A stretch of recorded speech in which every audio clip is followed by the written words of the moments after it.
बिस्मिल्लाहिर्रहमानिर्रहीम। अस्सलाम वालेकुम माय डियर स्टूडेंट्स। होपफुली आप ठीक होंगे। तो हमने चैप्टर नंबर 2 स्टार्ट किया था। चैप्टर नंबर 1 जो था फार्माकोग्नोसी का इंट्रोडक्शन था। फार्माकोग्नोसी में बताया गया था उन ड्रग्स की स्टडी की जाती है जो नेचुरल ओरिजिन से हैं। हम यहाँ पर ड्रग की स्टडी कर रहे हैं। ड्रग बताया था, ड्रग वो केमिकल सब्सटेंस है जिससे आगे मेडिसिन बनती है। हम पूरी मेडिसिन यानी कि फिनिश्ड फॉर्म, डोजेज फॉर्म की स्टडी नहीं कर रहे, क्रूड ड्रग की स्टडी कर रहे हैं। जैसी वो खालिस हालत में नेचर में मौजूद थी वैसी ही स्टडी कर रहे हैं। तो आपने इसमें 4 मेथड है टोटल। पहला था मॉर्फोलॉजिकल मेथड, टैक्सोनॉमिकल मेथड दूसरा था, फार्माकोलॉजिकल मेथड और केमिकल मेथड अगला था। तो आपको मैंने मॉर्फोलॉजिकल और टैक्सोनॉमिकल मेथड पढ़ा दिया था। मॉर्फोलॉजिकल मेथड में आपके 2 तरीकेकार थे ड्रग को क्लासिफाई करने के। एक ऑर्गेनाइज्ड क्रूड ड्रग था, एक अनऑर्गेनाइज्ड। ऑर्गेनाइज्ड के बारे में मैंने बताया था कि ऑर्गेनाइज्ड क्रूड ड्रग वो ड्रग्स होती हैं जो जैसी कुदरत में वैसे आपने इस्तेमाल की, और अनऑर्गेनाइज्ड वो हैं जिनमें आपने उसमें छेड़खानी की। छेड़खानी से मुराद ये कि उनका आपने जूस निकाल लिया, अर्क निकाल लिया, ऑयल निकाल लिया और उनको इस्तेमाल किया। तो आज हम आपको तीसरा मेथड जिसको हम फार्माकोलॉजिकल मेथड कह रहे हैं उसके बारे में बता रहे हैं। Classification of crude drug by the meanings of pharmacological method. Pharma mean drug, cological mean study.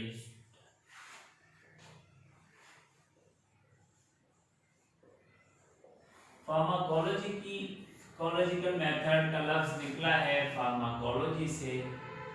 Pharmacology का एक बहुत वसी सब्जेक्ट है, आप सेकंड ईयर में पढ़ेंगे। फार्माकोलॉजी का मतलब है study of effects of drugs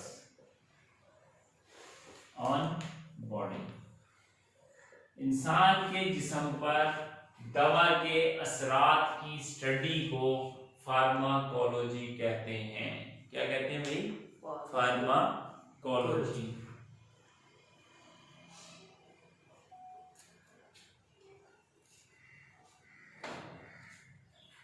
study of effects of drugs on the body, pharmacology.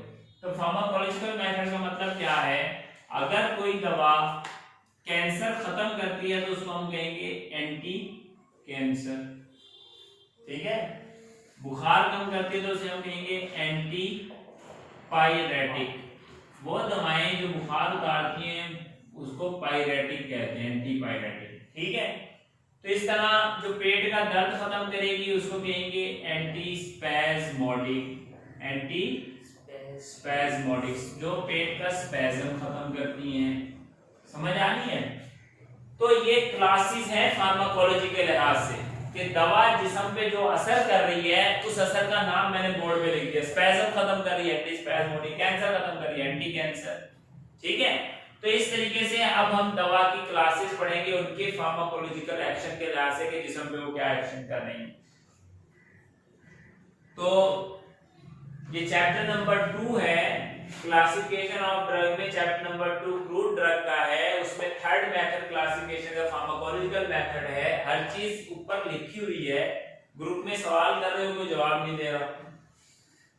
तो फार्माकोलॉजिकल मेथड क्या है? इन दिस मेथड, इस मेथड में ड्रग्स आर क्लासिफाइड, अद्वियात को क्लासिफाई किया जाता है according to their therapeutic effects, उनके इलाज मालजे वाले इफेक्ट्स के मुताबिक। अभी थेराप्यूटिक्स पढ़ा था ना, थेराप्यूटिक्स पढ़ा था इलाज, यानी मेडिसिन जो इलाज कर रही है, जो इफेक्ट इंसान के जिस्म पे कर रही है, वो ये उसके लिहाज से हम इनको क्लासिफाई कर रहे हैं। सबसे पहले आप देखें, सबसे पहली ड्रग जो लिखी हुई है उसका नाम है एंटी कैंसर। उसका नाम क्या है? एंटी कैंसर, यानी ऐसी दवा जो कैंसर के इलाज में या वो जिस्म में जब जाती है तो कैंसर के सेल्स को खत्म करती है, तो इसको एंटी कैंसर ड्रग कहते हैं। तो एंटी कैंसर ड्रग कौन सी है? मिसाल के तौर पर सिनामन बार, सिनामन बार। सिनामन जो है ये दालचीनी को कहते हैं। सिनामन किसको कहते हैं? दालचीनी। दालचीनी में ऐसी खुसूसियात मौजूद हैं जो कि कैंसर को मारती हैं। वैसे तो और कई ड्रग्स में कैंसर मारने वाली खुसूसियात हैं, इनमें एक खुसूसियात वाली ड्रग सिनामन है। अब देखो हम नेचुरल ड्रग पढ़ रहे हैं जो कुदरत में जैसे मौजूद है उसको क्रूड ड्रग कह रहे हैं, ठीक है। तो नेक्स्ट है परगेटिव। परगेटिव वो अद्वियात हैं जो कि आपकी रतूबतों को खारिज करती हैं, जिस्म की रतूबतों को क्या करती है भाई, खारिज करती है। मिसाल के तौर पर क्या मतलब हुआ कि जैसे आपको मोशन लगा दे, कब्ज निकाल दे, बलगम उखाड़ दे, ऐसी दवाओं को हम क्या कहेंगे, परगेटिव। क्या कहेंगे भाई, परगेटिव। इसमें क्या है, परगेटिव ड्रग्स में एलोवेरा है जिसको गार्गंडल कहते हैं, सेना मक्खी को सेना मक्खी कहते हैं, कास्टर ऑयल को अरंडी का तेल कहते हैं, परगेटिव है।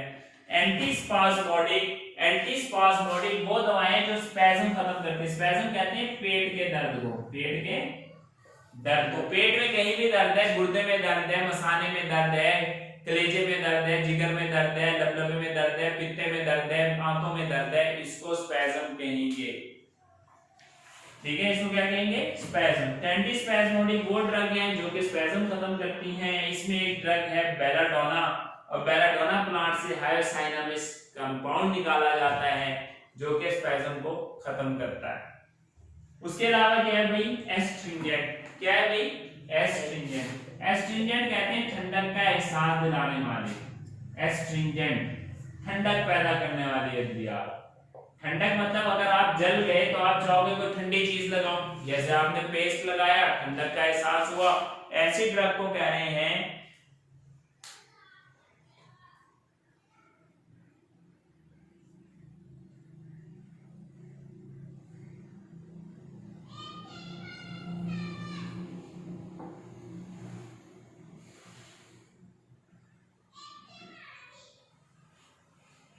एस्ट्रिंजेंट कहते हैं ऐसे अद्वियात को जो ठंडक का असर दिलाती है, जैसे कि कैटेचू और टैनिक एसिड।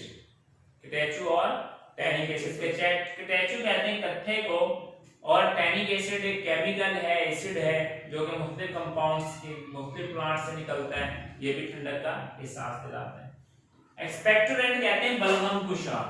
अगली क्या है भाई, एक्सपेक्टोरेंट। एक्सपेक्टोरेंट कहते हैं बलगम कुशा, यानी बलगम निकालने वाली अद्वियात। ऐसी दवाएं जिनके खाने से बलगम निकल आता है उनको एक्सपेक्टोरेंट कहती हैं, जिसमें ग्लाइसिरहाइजिया है और टोलुबाल्सम है। ग्लाइसिरहाइजिया तो मुलट्ठी हो गया, टोलुबाल्सम ये केमिकल्स हैं। टोलुबाल्सम प्लांट का नाम नहीं है, केमिकल का नाम है जो इन प्लांट्स में पाया जाता है, जो कि क्या करता है, जैसे टैनिक एसिड एसिड है, प्लांट का नाम नहीं है, ठीक है, जो कि क्या करता है भाई, आपका बलगम निकालता है। उसी तरह कार्डियोटॉनिक। अगला क्या है भाई, कार्डियोटॉनिक। कार्डियोटॉनिक मैंने पहले भी कई बार बताया है। कार्डियक कलर्स, कार्डियक कलर्स कहीं भी आ जैसे वाली होते हैं दिल, हार्ट, कार्डियो, ठीक है। तो कार्डियोटॉनिक कौन सा हो गया, कार्डियोटॉनिक वो कंपाउंड हैं, वो पौधे हैं जो कि दिल को ताकत देते हैं, जो कि दिल को क्या देते हैं भाई, ताकत देते हैं। टॉनिक, आप कहते हैं ना बच्चा कमजोर है, सही से कोई टॉनिक लिख दें, यानी ताकत का कंपाउंड लिख दें, ताकत का कोई सिरप लिख दें। तो कार्डियोटॉनिक जो है वो कार्डियोटॉनिक कहते हैं ताकत वाला सिरप। अरे हमसे पूछ रहा है सर प्लीज ये बता दीजिए कि एस्ट्रिंजेंट क्या है। एस्ट्रिंजेंट मैंने आपको बताया ठंडक पैदा करने वाले कंपाउंड, ठंडक पैदा कर रहे हैं जिनके खाने से ठंडक का एहसास होता है, जैसे कि कत्था, कैटेचू। पान में जो कत्था इस्तेमाल होता है जो येलो कलर का होता है, चूने के ऊपर लगाते हैं, जिसमें केमिकल रिएक्शन होकर उसका कलर रेड सा हो जाता है और मुंह भी रेड हो जाता है पान खाने से, तो वो चूना मुंह को जलाता है, कत्था उसको ठंडा करता है, और ये जलने वाले प्रिपरेशन में इस्तेमाल होता है, इसको कहते हैं कत्था। जैसे आपकी पेस्ट है वो जलन पर लगाई जाए तो ठंडक का एहसास दिलाती है, इसको कहते हैं एस्ट्रिंजेंट इफेक्ट, ठीक है। तो कार्डियोटॉनिक जो है वो दिल को ताकत देने वाली चीजें हैं। इसमें एक पौधा है डिजिटैलिस और दूसरा है स्ट्रोफेंथस। ये तमाम पौधे जो हैं दिल की ताकत को मद्देनजर रखते हैं। इसमें डिजिटैलिस प्लांट बहुत ज्यादा इस्तेमाल होता है, दो किस्म का होता है, डिजिटैलिस पेप्यूरा एंड डिजिटैलिस लेनेटा। तो इनमें जो है दिल को ताकत देने की सलाहियत होती है। तो ये मैंने आपको उनके जिस्म पे असरात के मुताबिक उनकी क्लासिफिकेशन बता दी, ठीक है। नेक्स्ट है केमिकल मेथड। नेक्स्ट क्या है भाई, चौथा और लास्ट मेथड क्या है, केमिकल मेथड। केमिकल मेथड का मतलब ये है कि हम इधर क्रूड ड्रग्स को क्लासिफाई करेंगे उनके केमिकल्स की बुनियाद पर। केमिकल का मुराद मतलब क्या है, उसमें अगर किसी में कोई कार्बोहाइड्रेट है तो उसको एक क्लास में रख देंगे कि इसमें भी कार्बोहाइड्रेट है, इसमें भी। किसी में एसिड्स हैं उनको एक क्लास में रख देंगे। जो जो केमिकल उनमें पाए जाएंगे उनको सेम सेम क्लास दे देंगे, ठीक है। For example in this method, इस मेथड में ड्रग्स आर क्लासिफाइड, अद्वियात को क्लासिफाई किया जाता है टू देयर प्रिंसिपल कॉन्स्टिट्यूएंट्स, उनमें मौजूद प्रिंसिपल मेन कॉन्स्टिट्यूएंट्स केमिकल अज्जा की बुनियाद पर हम क्लासिफाई करके केमिकल मेथड में क्लासिफाई करते हैं। फॉर एग्जांपल कार्बोहाइड्रेट, जो आप केमिस्ट्री में पढ़ भी रहे हो, कार्बोहाइड्रेट मीठे कंपाउंड किसके अंदर है, एगर के अंदर है, अकेशिया के अंदर है, ट्रैगाकैंथ है, स्टार्च है, ये सब चीजें क्या है भाई, कार्बोहाइड्रेट है। ट्रैगाकैंथ आपको पता है गोंद कतीरे को कहते हैं, स्टार्च आपकी प्याज में आलू में होता है, अकेशिया गम है, गोंद है, एगर काई का पौधा है, तो आपने पीछे पढ़ा भी, इसमें भी गोंद निकलती है, जेल निकलती है। ग्लाइकोसाइड्स हैं, ग्लाइकोसाइड्स वो कंपाउंड हैं जिनमें कार्बोहाइड्रेट हैं और उसके साथ जुड़े हुए दूसरे कंपाउंड्स भी मौजूद हैं, कार्बोहाइड्रेट कॉम्बिनेशन में पाए जा रहे हैं। इसमें कौन कौन से कंपाउंड्स हैं, ग्लाइसिहाइजिया मुलट्ठी है, डिजिटैलिस कार्डियोटॉनिक है, सेना और एलोवेरा आप लोगों को पता ही है, सेना मक्खी कब्ज में इस्तेमाल होता है, एलोवेरा जो है वो द्वार गंदल के ही मकासद में इस्तेमाल होता है।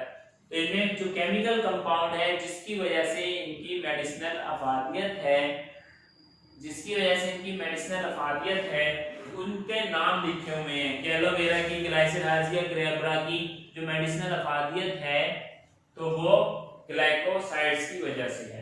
नेक्स्ट है वोलेटाइल ऑयल।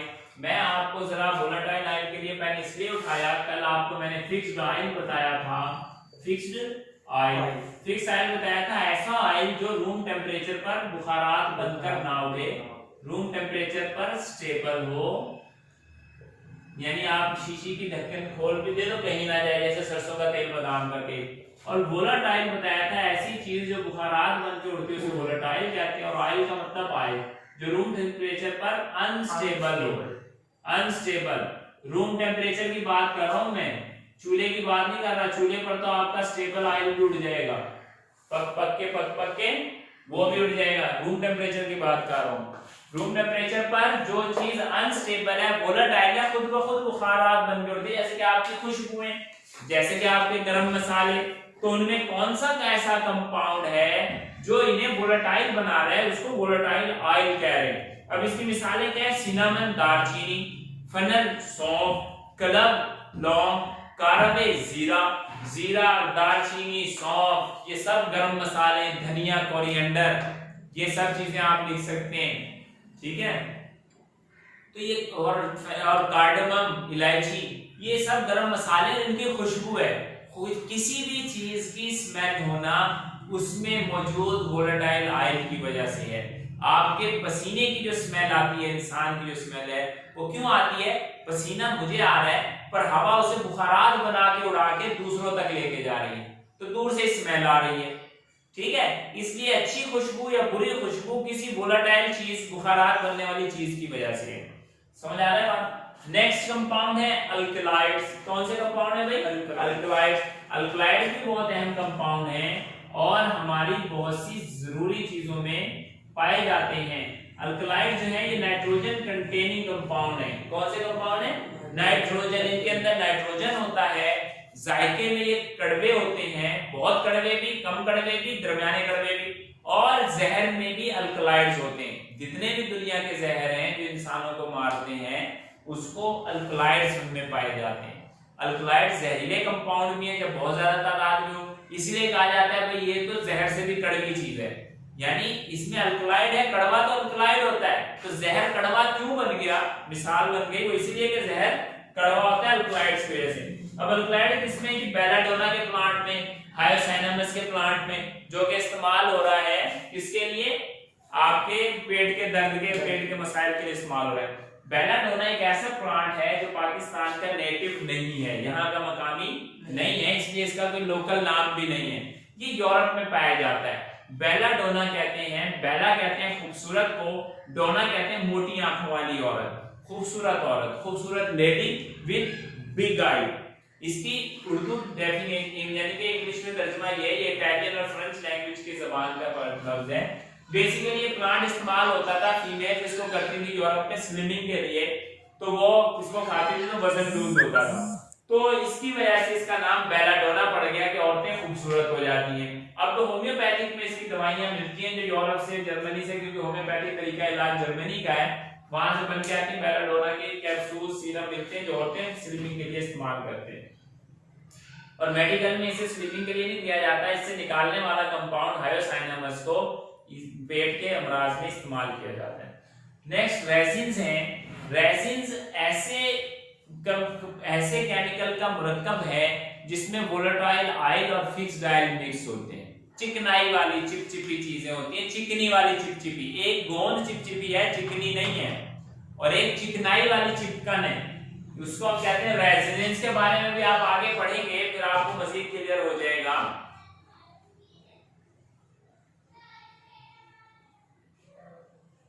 तो उसमें जो पढ़ेंगे तो पता चल जाएगा। जिंजर है, एसाफोइटिडा है, और इनमें जो रेजिन होता है उस कंपाउंड का नाम क्या है, बेंजोइन। क्या है भाई, बेंजोइन। जिंजर जो है ये अदरक का पौधा है, इसमें रेजिन्स पाए जाते हैं। और नेक्स्ट है टैनिन्स। नेक्स्ट क्या है भाई, टैनिन। Tannin, TANNIN, tannins. ये टेनिस बॉल नहीं लिखा हुआ, टैनिन। टैनिन कहते हैं कलर वाले कंपाउंड को, टैनिन बेसिकली रंग साजी को। टैनिन कत्थे में होता है, कटैचू में। कत्था जो कि एस्ट्रिंजेंट इस्तेमाल होता है ठंडक के लिए, उसमें टैनिन कलर होता है, उस कलर की वजह से आपके मुंह में कलर आता है रेड, चूने के साथ मिलकर रेड कलर में बदल जाता है।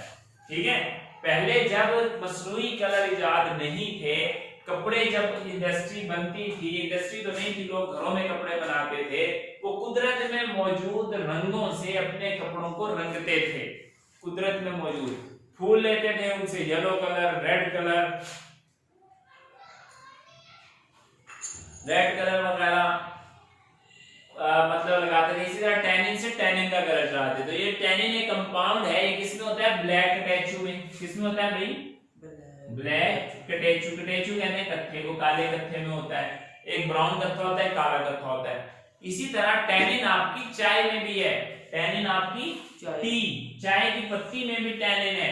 इसी वजह से चाय की पत्ती का रंग भी मटियाला सा है, जो कत्थे का कलर होता है। समझ आ रही है बात। तो ये टैनिन पाए जाते हैं। अब इनमें जो केमिकल कंपाउंड है वो टैनिन है। टैनिन के कई फायदे हैं। तो प्रोटीन्स, बहुत से कंपाउंड्स में प्रोटीन पाई जा रही है, जैसे कार्बोहाइड्रेट हैं, जैसे फिक्स ऑयल है बादाम के अंदर, कास्टर के अंदर, अरंड के अंदर, और इसी तरह मूंगफली के अंदर तेल है, चिलगोजे के अंदर तेल है, गिरियों के अपने खोपरे की गिरी के अंदर तेल है, अखरोट के अंदर तेल है। इस तरह वोलेटाइल ऑयल भी है गरम मसालों में। इसी तरह इनके अंदर प्रोटीन्स भी हैं। याद रखिएगा, मैंने आपको बताया कि प्रोटीन की मिसाल आपके जिस्म में जो गोश्त है, जो मीट है, वो खालिस्तन प्रोटीन है। फैट जो है वो चर्बी चिकनाई है, हड्डियां जो है वो खालिस कैल्शियम है। इस तरह मीट प्रोटीन है, एनिमल की प्रोटीन गोश्त है, जबकि प्लांट की प्रोटीन गोश्त नहीं है। प्लांट में गोश्त नहीं होता लेकिन प्रोटीन होती है। उनकी प्रोटीन किस शक्ल में होती है, दालों की शक्ल में। चना खालिस प्रोटीन है, लोबिया खालिस प्रोटीन है, दालें खालिस प्रोटीन है। तो उनमें प्रोटीन उनकी गिरियों में होती है। बादाम में प्रोटीन है।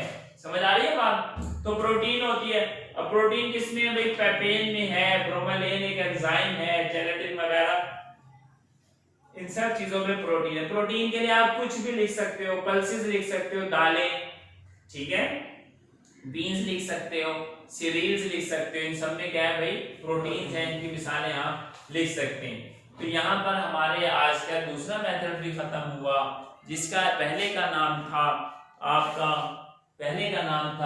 फार्माकोलॉजिकल मेथड, दूसरे का नाम था केमिकल मेथड। इस फार्माकोलॉजिकल और केमिकल मेथड को आपको एटलीस्ट इसमें याद करने की, वैसे एज सच पेपर में तो नहीं आएगा, लेकिन ये बातें खुलासा हैं आगे आने वाले चैप्टर्स का।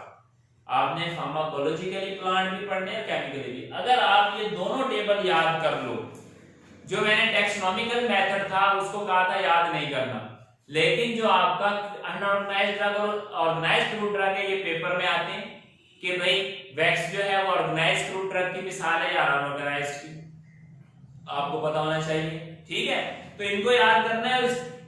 केमिकल मेथड वाले कॉलम को भी याद करना है और फार्माकोलॉजिकल मेथड वाले कॉलम को भी याद करना है। इसको सिर्फ कांसेप्ट के लिए नहीं लेना, इसको याद करना है। अगर याद नहीं करेंगे तो पेपर में आपके नंबर मिस हो जाएंगे। और जैसे कि मैंने आपको बताया कि शुरू के चैप्टर से बहुत ज्यादा सवाल आते हैं, इब्तदाई चैप्टरों से, ऑब्जेक्टिव में भी, रिटन में भी, इनसे सवाल ऑब्जेक्टिव्स के बनेंगे। इसके बाद हम कल इंशाल्लाह तीसरा चैप्टर स्टार्ट करेंगे। चैप्टर नंबर 3 टर्मिनोलॉजीज का है। जैसे आप टर्मिनोलॉजीज आप एनाटॉमी में पढ़ रहे हो, कुछ इस्तिलाहात, इस तरह इसके अंदर भी कुछ टर्मिनोलॉजीज हैं जो ये बताएंगी कि आप जब किसी खास चीज का नाम लोगे तो उसका स्ट्रक्चर समझ में आ जाएगा कि अब ये बात हो। जैसे मैं कहूं कि वेंट्रल साइड, तो आप समझ जाओगे कि बंदे की बात हुई, किसी चीज की बात हुई, किसी एनिमल की बात हुई, फ्रंट पे है, उसका सीना और पेट हमारी तरफ है, हमारी तरफ खड़ा है। सही है। इतना लंबा कहना कि भाई अकरम का मुंह मेरी तरफ है या अकरम हमारी तरफ देख रहा है, तो इसको सिर्फ मुखफ़्फ़फ में आप कह सकते हैं अकरम इज वेंट्रल, यानी वेंट्रल आ गया, यानी अकरम आपकी तरफ हो गया। समझ आ गया। कल संडे है, कल संडे को लेक्चर नहीं होगा और सैटरडे को नहीं होगा, परसों संडे है, संडे को भी नहीं होगा। अब ये हमारे लेक्चर 5 दिन हो गए। नेक्स्ट इंशाल्लाह मंडे से होगा। अपने टाइम का ख्याल रखिएगा और लेक्चर जो मैंने पढ़ाया इसको जरूर पढ़िएगा। अगर किसी स्टूडेंट को समझ नहीं आ रहा, कोई बात आज के लेक्चर में पूछना है तो प्लीज जरूर पूछे। 2 लिंक्स आप लोगों के